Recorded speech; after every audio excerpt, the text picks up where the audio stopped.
Hello, and welcome to the Red Letter Media commentary track for Batman and Robin. I'm Jay. I'm Mike. I'm Rich. And this is a Joel Schumacher film. Oh boy, is it ever. So here we have butt, cock, and that's butt, cock, and that's how we're starting our Batman movie. You forgot nipples. We gotta mention the nipples. The famous nipples on the The bat famous suit. nipples on the batsuit. That's the thing that everybody goes to when they talk about why this movie sucks. And it's like, that's the least of this movie's problems. Right. Joel Schumacher mentioned that in the commentary for Batman Forever. He said, nipples on the batsuit became an international thing, and then he said, everyone needs to get a life. Can we defend Joel Schumacher for a little bit? Because I know he's capable of good movies. He did Falling Down.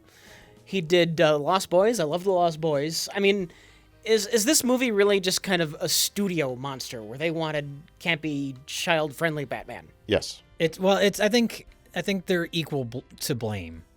So here's Arnold turning people into plasticine wax. I mean ice. I know there's a part towards the end of the movie where there's one giant ice skull and you can see it like wobbling. Yeah. Because it's rubber. I'm fine with his performance in this because nothing matters in this.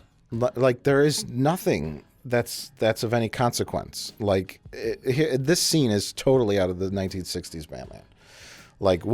So I could just see some studio person going, "What is Mr. Freeze's? He's got to have henchmen. What are they? Well, hockey players. Yeah. Because cold. Well, and It's cold. Where do these people come from? There's no."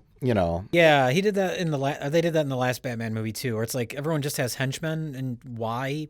They tried to give some sort of motivation for it in the Tim Burton ones, like why these characters would have, people that help them out, or why they'd have henchmen. But here, nothing matters.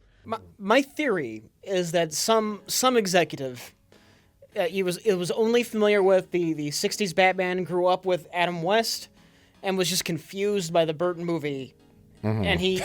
Why isn't Batman camp? Where's the kapow sound effect? Was it George Lucas? Was he in charge of this movie? Yeah, it was George Lucas. Okay. Where's the kapow sound effect? I don't understand. Robin's a funnier character than we've ever had before. The wire work in this movie is just atrocious, by the way. But Mike, it's a comic book. Oh, it's a comic book, yeah. I mean, we are about to get Bane. That's not Bane. That's Bane. This is Tom Hardy's first time playing Bane. This is Monster Man, who also happens to be wearing a mask. He also said something like, he's like, there's a more characterization and depth to these characters than there is in a comic book. Oh my God! He said that about these movies? Yeah, and it's like obviously Joel Schumacher does not read comic books or have any understanding of the source material or anything, or respect, I should say. Poison Ivy, she finds this beaker or whatever that has Wayne Enterprises on it, and that's her entire motivation. Just on a whim, she happened to notice that logo, and that's her entire motivation for becoming a villain for the rest of the movie. Yeah. Like, what if she didn't notice that logo? What would she be doing right now? Well, she's crazy now. Well, it is revealed that Wayne Enterprises is funding their whole laboratory, but I don't know if she knows that. She just sees that beaker and is like, "Oh, I guess that's who's responsible." It's like, I don't know. Does she show up at the Pyrex world headquarters? Is that what you know what I mean? The best performance in the movie, Alicia Silverstone, just a great actress. Yeah, she's brilliant.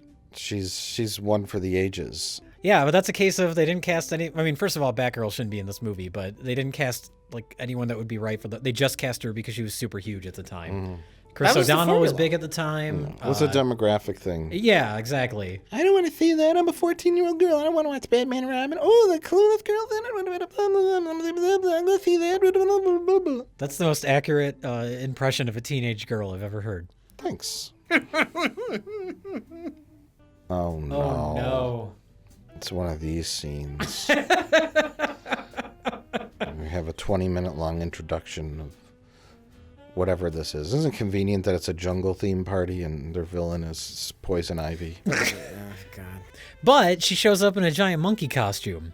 Yes. Which is very bizarre, as does Bane, right? I guess that's their way of sneaking in, even though she has an invitation. Yeah. I don't understand anything that's going on. I like this little sequence. I like all the little miniatures and how they're riding down the arm. And Some of the CG's a little dated, but whatever. But the thing that bothers me about this is Batman's like, you're a hothead, Robin. I'm going to deactivate your motorcycle because this is too dangerous of a jump. yeah. But at the beginning of the movie, they were surfing through the air. Is this really a safe spot to disable his I was just motorcycle? gonna That say. too, yeah. They're going down on a downward slope. Now he's definitely going to die. He could just the thing could just keep sliding down and he'd fall off the building. Can you imagine a Christopher Nolan movie that just has this version of Mr. Freeze in it? My mind was wandering there with Uma Thurman and the Bane from Dark Knight Rises, kind of following her around. Why am I in this movie? And he would just like punch her and murder her. Let me tell you this, Bane. Come with. Wait, would it be this version of Poison Ivy and the Nolan version of Bane? Yeah. Yeah. Okay. Or what if you just replaced the Nolan Bane with this Bane? And he's like the part when he's towards the end of the movie when he's got everybody in the football field or whatever, and he's got the microphone and he's just yelling "Bane" instead of some long complicated speech.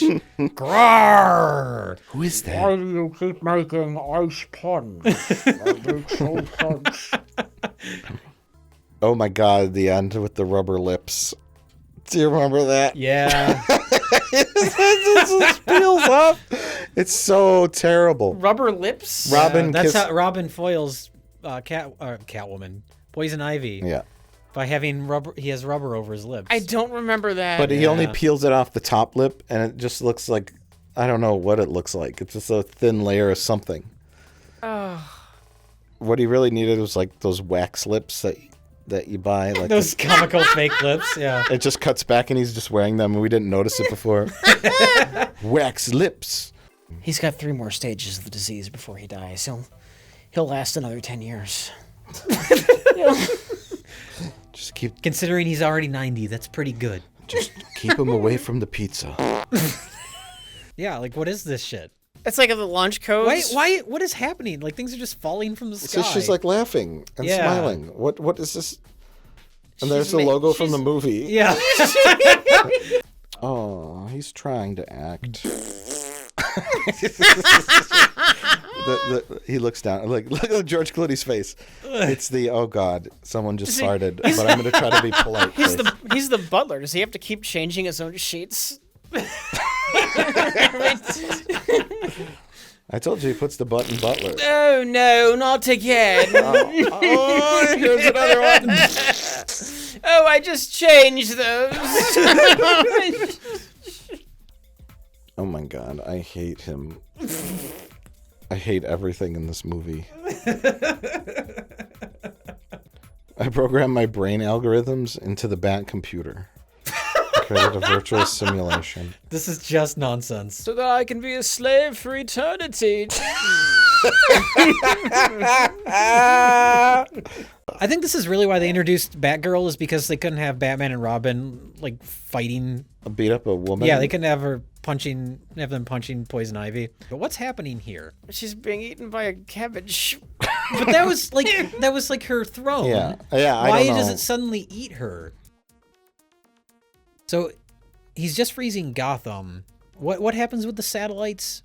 The satellites beam around. Oh my god. Oh wait, yeah, we're in a hurry. We have to stop Mr. Freeze, but apparently I'm guessing went back to the Batcave to get all these new vehicles, right? Alfred brought them? Oh wait, no, Alfred's on his deathbed. He actually took They changed costumes too. Like it seems like if things are oh my god, that's terrible. It's like they built that to go over her little cowl. Now this part here when Batman's talking to Freeze, all of George Clooney's close-ups, I'm wondering if they were like reshoots or additional shooting or something because it looks like they did not care anymore. Like if you look at because it's like you can see where the black makeup ends and you can see like his regular skin under it. And the suit's like all wrinkled and weird. And who filmed this, by the way? The cameraman? Wait, look, there's pizza. Oh no, Alfred's back to the pizza. Alfred got back into the pizza.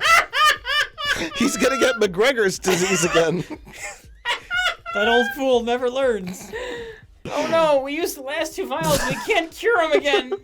Master Wayne, can you get me some more of that blue shit? I hate pizza. Does anyone else have anything to say about the Joel Schumacher classic, Batman and Robin? No. Well, thank you for listening to our commentary on Batman and Robin. I hope we made it less of a miserable experience to sit through.